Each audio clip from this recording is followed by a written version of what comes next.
Bonjour. Quel rapport y a-t-il entre les pourcentages et les fractions? C'est ce que je vais te montrer. Mais tout d'abord, je vais te montrer comment effectuer quelques calculs sur les fractions.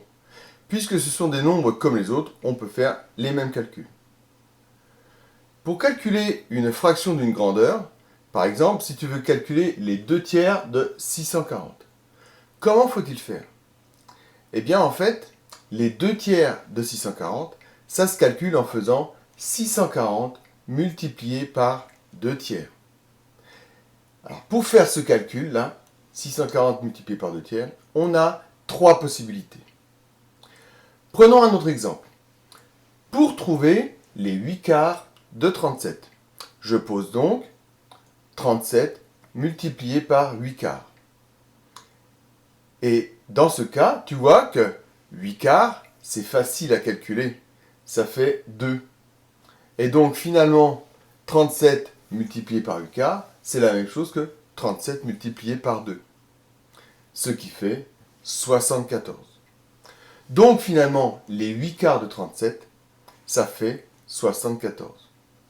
Dans ce cas, c'est plus facile de commencer par calculer le résultat de la fraction ici, puis de le multiplier par la grandeur. Dans ce cas, par contre, si tu regardes 7 onzièmes, eh bien, 7 onzièmes, ça fait un nombre infernal. Donc, on va faire 66 sur 11 multiplié par 7. Ça, on a le droit de passer le dénominateur sous le second ici. Et là, c'est facile à calculer puisque 66 sur 11, ça fait 6. Et 6 fois 7, ça fait 42. Dans ce cas, on divise donc la grandeur par le dénominateur et on multiplie le résultat par le numérateur. Maintenant, je veux trouver les 3 quarts de 120. Je vais donc calculer 120 multiplié par 3 quarts. Dans ce cas, il y a plusieurs possibilités. Parmi celles-là, je vais te montrer celle-ci. Je commence par transformer ça en faisant ici 120 multiplié par 3, le tout sur 4. Et pourquoi je fais ça? Parce que 120 multiplié par 3, c'est assez facile à calculer, ça fait 360.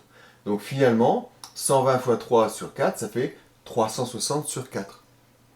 Et 360 sur 4, 4 fois 9, ça fait 36, donc finalement, ça fait 90.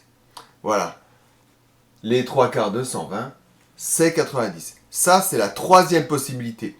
Je fais donc dans ce cas-là le produit de la grandeur par le numérateur et je divise par le dénominateur. Alors, tu viens de voir 3 méthodes pour calculer une grandeur par une fraction. Eh bien, à quoi ça peut servir pour trouver un pourcentage d'une grandeur? C'est comme ça. Quand on veut trouver le pourcentage d'une grandeur, ça revient à multiplier cette grandeur par le pourcentage divisé par 100. Alors, prenons un exemple. Pour calculer 15% de 40, je vais donc poser 40 multiplié par 15 sur 100. Et ici, 40 multiplié par 15 sur 100, je peux par exemple l'écrire sous la forme 40 fois 15 sur 100, parce que 40 fois 15, c'est assez facile à calculer, ça fait 600, et surtout 600 sur 100, là maintenant c'est très facile à calculer, ça fait 6.